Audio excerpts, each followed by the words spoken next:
What up, bitches? Welcome back to Law of Attraction Changed My Life. I am your host, Francesca Amber, who is fully embracing the Halloween weekend ahead. I'm feeling festive. And when I say festive, I mean ghosty festive. You know what I'm saying? And that, in a way, is kind of what we are going to be talking about today.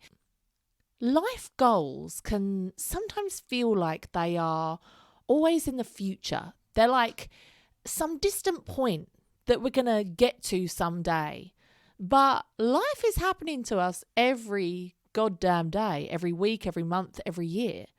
When I set my 2023 goals at the beginning of the year, those goals weren't all about beavering away all year towards some finite goal that manifested on one specific day and would make my life so much better. Some of my goals were just to be present, to show up as my best self, and to make the most of occasions such as the summer or birthdays or the holidays such as Christmas or Halloween or whatever. And that sounds simple, right? But as 98% of you listening are women, and a large percentage of you will be mums, and a percentage of that further still will be working mums. We are the most time-poor demographic in society. We ain't got no fucking time to ourselves. If you have any children whatsoever, you will know you can't go for a wee by yourself. You can't have a shower by your goddamn self. We've got no fucking time. And so as we juggle like work commitments, trying to keep up with our friends, doctors and dentist appointments, fucking smear tests, they come around sooner than you think, housework, home life, personal fucking hygiene, just remembering to wash your hair a couple of times a goddamn week, being a good partner, being a good friend, being a good daughter, cooking healthy meals, achieving our personal goals. Oh, the list is goddamn endless. We can easily become so overwhelmed by our to-dos that these moments that make up life, you know, Halloween, Christmas, bonfire night, birthdays, all these little moments can just pass us by. So we can come screeching into Halloween or Christmas or our birthday without having made any special plans and rushing out to get a costume to realise that all the good ones have been taken.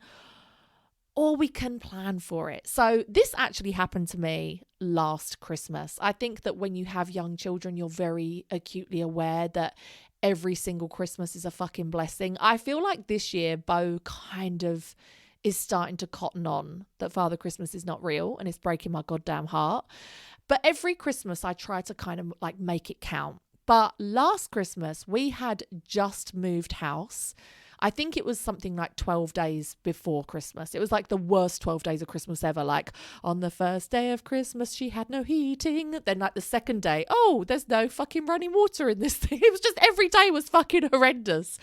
And as a result, I had no festive spirit. There was no fucking Christmas spirit at all. Like I reluctantly put up the Christmas trees because I have children and I felt like I had to. But that festive spirit is made, it's created by us mums. Spoiler alert, it wasn't a man that created all the magic, it was us women all along. It's all in the details, it's all in the effort. And that takes time and energy and preparation. Every year, I have a set couple of like little traditions now to make our Christmas magical. One of them is that we have a little gingerbread party for Bo and her friends. And as the twins get older, I'll do one for them and their friends as well.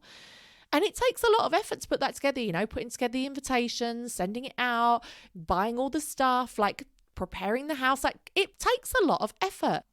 But some of your Christmas traditions don't have to be like, you know, a fucking party and stuff. One of the other ones we do is that we take the time to go out for a drive and see all the Christmas lights. So there's like a housing estate about 5 or 10 minutes from me that just every house goes fucking wild. I don't know why. And I've kind of made this little tradition. I think it started during COVID. In fact, I know it did because there wasn't much you could do. And we would go and get like a McDonald's or we'd get snacks and we'd take it with us and we'd eat it in the car. We'd take blankets, we'd take little light up things and we would go and sit in the car and we would drive around all these houses and see all the lights and we'd blast Christmas music and it would just be such a fun night. Doesn't really cost anything to do, but is like making those childhood memories. But, you know, even just to do that, I had to clear out the car and make sure shit was all out of it. And it was like a fun, festive celebration, wearing Christmas jumpers, making sure you got a Christmas playlist, all that kind of stuff. It still takes time and effort. Anyway, I pride myself in the last few years on really making the most of each season, literal seasons and seasons of my life. So the girls' birthdays are like fully celebrated with parties and friends and family. And Christmas, like I said, I host a big gingerbread party and make sure that I put together these carefully curated traditions. In the summer, despite living in a fucking building site, my intention was to have a summer full of pool parties, to have friends and family come to the house and to just make memories together and have fun times. But the reason I say this is I wasn't always like this. I really, really wasn't. I was the kind of person that would say, next year I really want to actually have people come around more or do more stuff with my friends or spend more time with my family or eventually go and travel to that place I always said I wanted to go to. But I never really did. And the secret is this stuff does take intention and time and effort. But when I look back on my year, as I do every single year when I do my goal setting party, I know that looking back on 2023, I will have a gorgeous set of memories and keepsakes in the form of videos and pictures. Pictures to me are very important. I regularly get them printed and I imagine one day going through them when my children are older with them.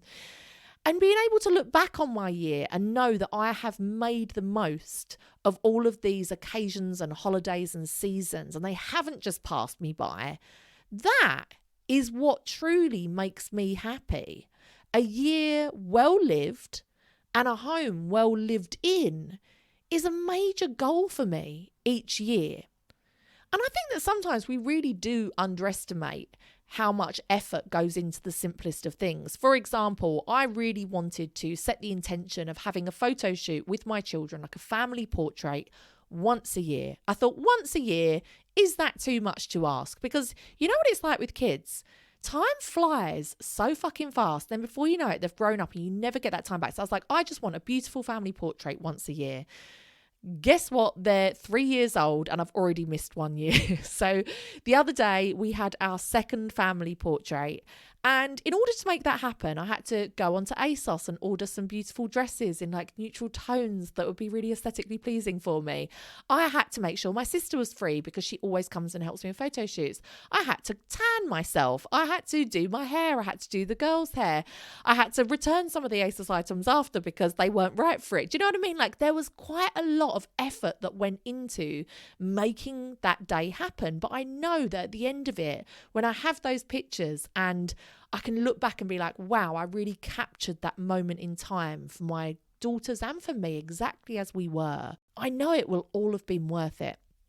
So something I have found massively helps me to achieve my personal work and family goals, as well as keep on top of all of my obligations, is something that I like to call my Super Sunday. And this is basically planning my week out on a Sunday night. Honestly, it's fucking life-changing. So weekly planning is something that I learnt about through a book called what was it called? Working Hard, Hardly Working by Grace Beverly. It's a book that we did in the book club. And one of the lessons from that book was that good times don't just happen. Like quite often when we scroll on social media and we see people at like these fun events or out with their friends where they've decided to all go glamping together or, they've traveled to some exotic place, we can sometimes feel a little bit jealous and like, oh, fucking hell, I'd like to do that. But what she said in that book that was really obvious but hadn't occurred to me is all of those things just take time, intention, and effort to make happen. And so planning your week out, therefore planning your life out 1 week at a time, is really conducive to making sure that you live in the good times and you're not just letting life pass you by. So I do this every single Sunday. And I feel absolutely fucked up if I don't do it. I don't know what the hell I'm doing. I don't know how I'm living. It's a fucking game changer. So here's what I do on a Sunday. I usually do this in the evening after everyone's in bed and the house is quiet. And I make sure that I have my notebook, a pen, my weekly paper diary, and I always make sure I have a week to view paper diary and my weekly planner.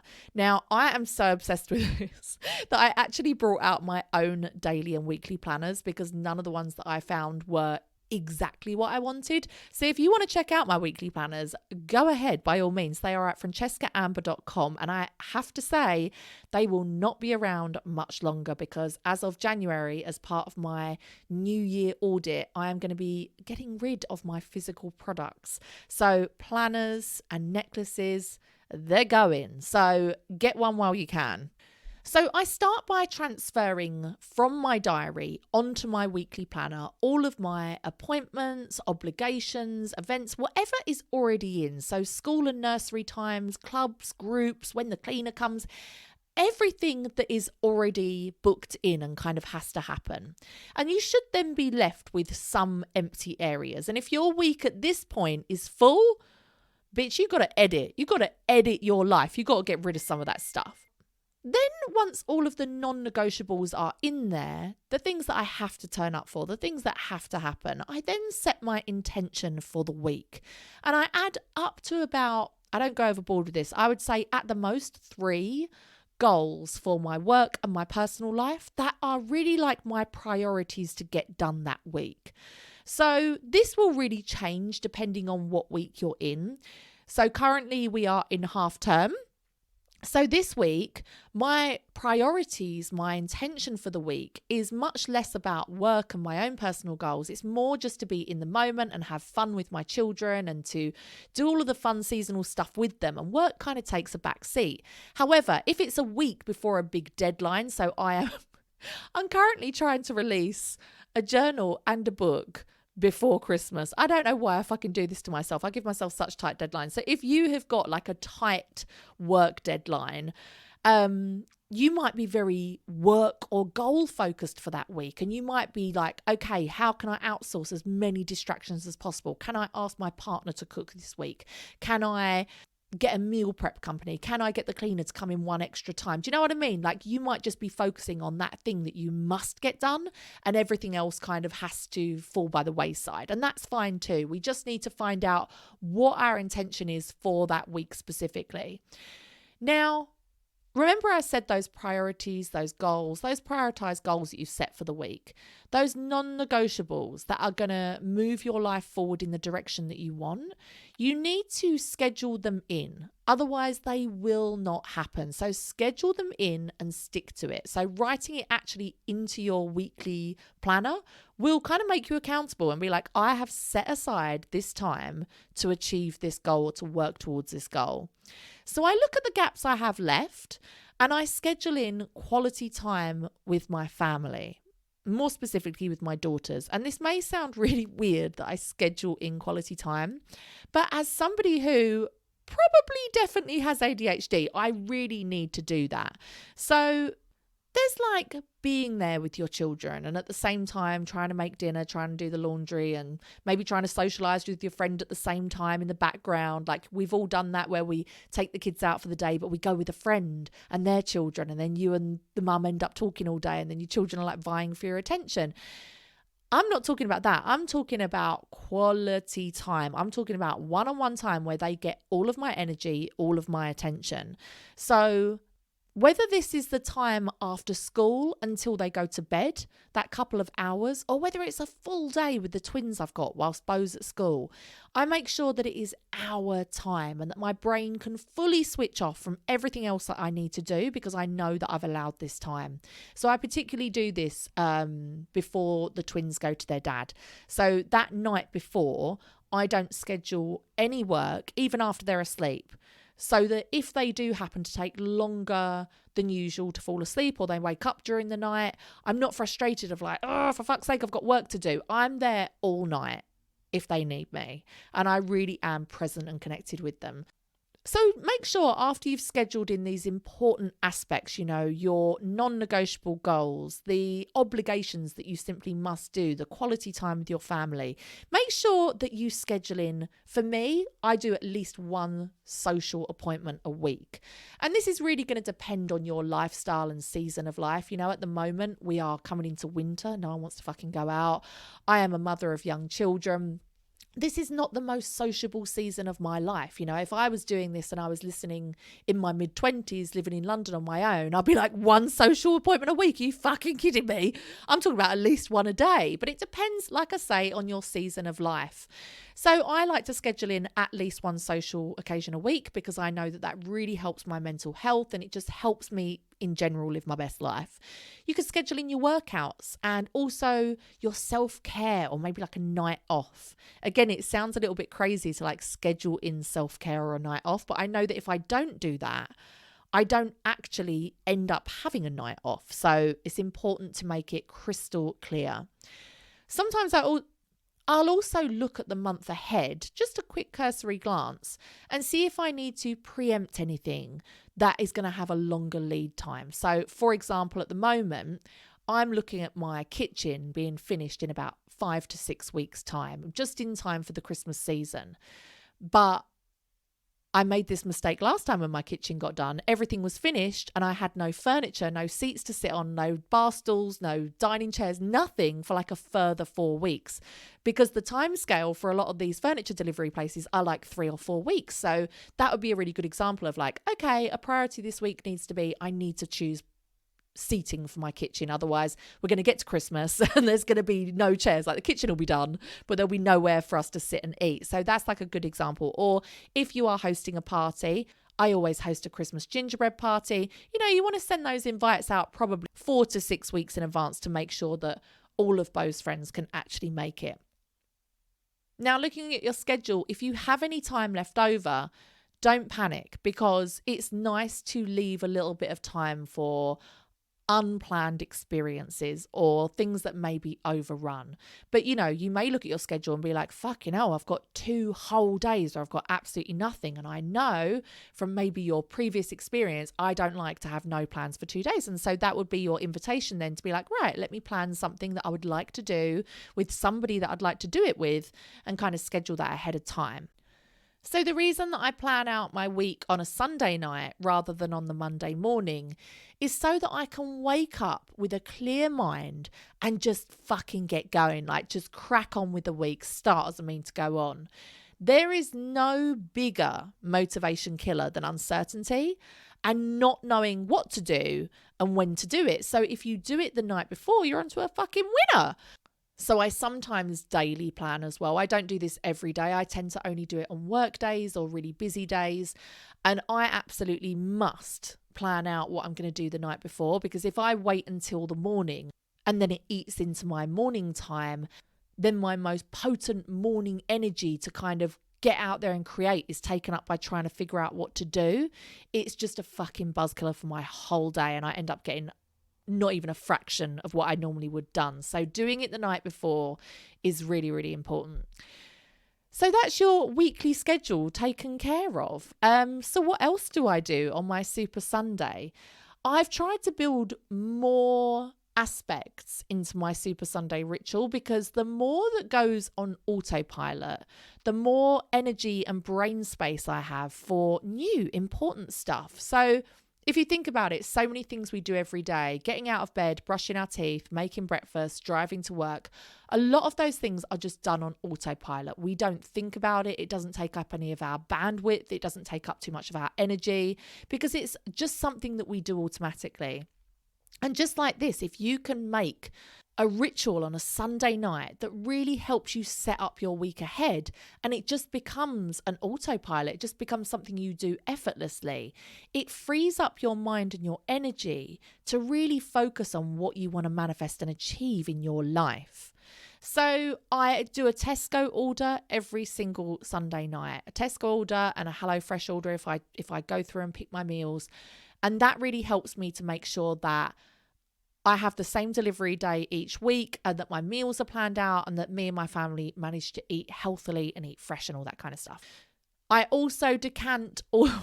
This is very satisfying, but I also decant all of my vitamins and my supplements into a weekly tray. Now, this is something that I got from a book called Atomic Habits when we did it in the book club, and it's changed my goddamn life. So I was one of these people that had all of these vitamins and supplements, and I never took them. Like, I had so many different fucking bottles, and I would forget to take them, and then I would take 3 on one day and all that jazz. It was just terrible.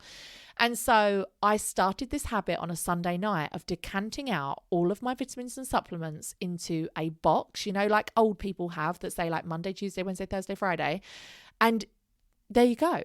My fucking vitamins are done for the week. And because they're now not in all these different bottles, I can easily transport that around to wherever I need it. So I often have it on my desk because there's certain supplements that I take after a meal in the afternoon. I can take it into my ensuite because there's certain supplements that I have first thing in the morning with a drink of water. It's changed my goddamn life, okay?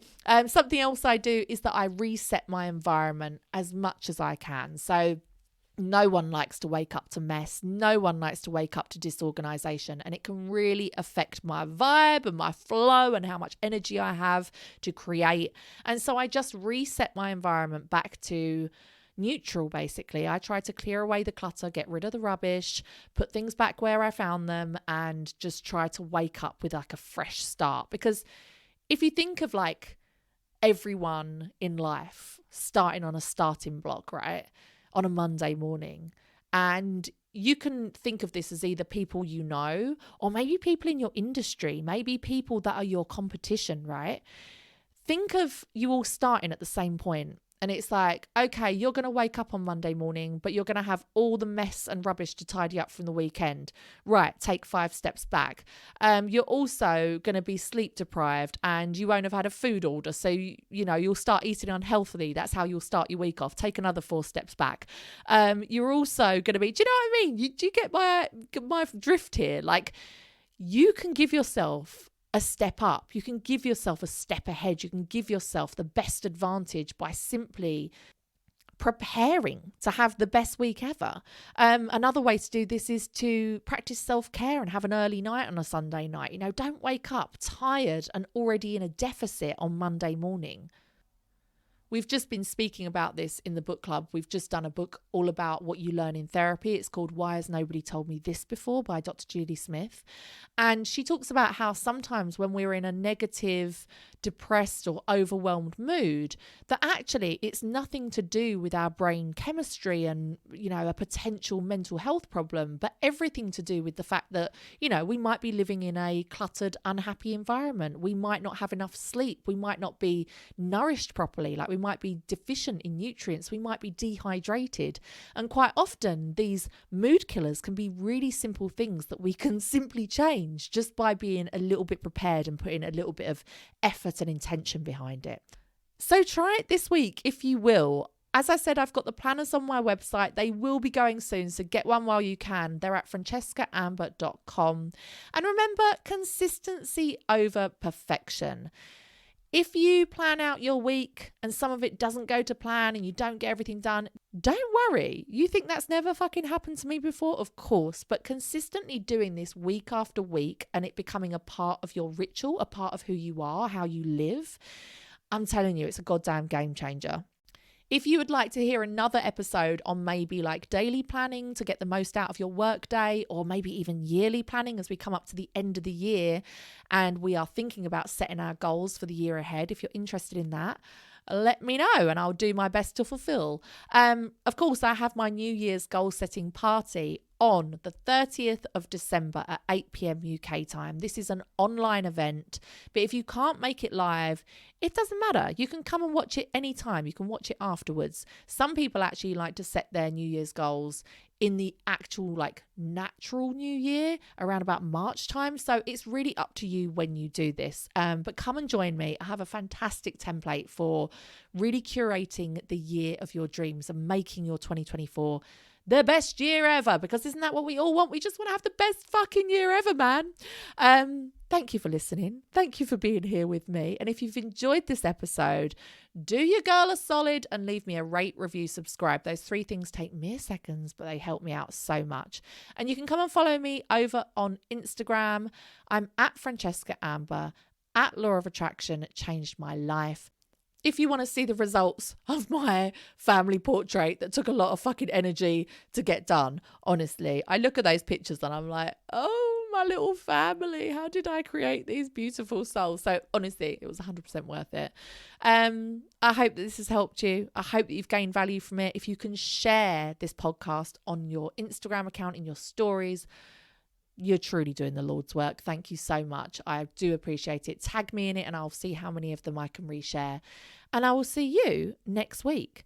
The Law of Attraction has changed my life. It's going to change yours too, bitch. Bye.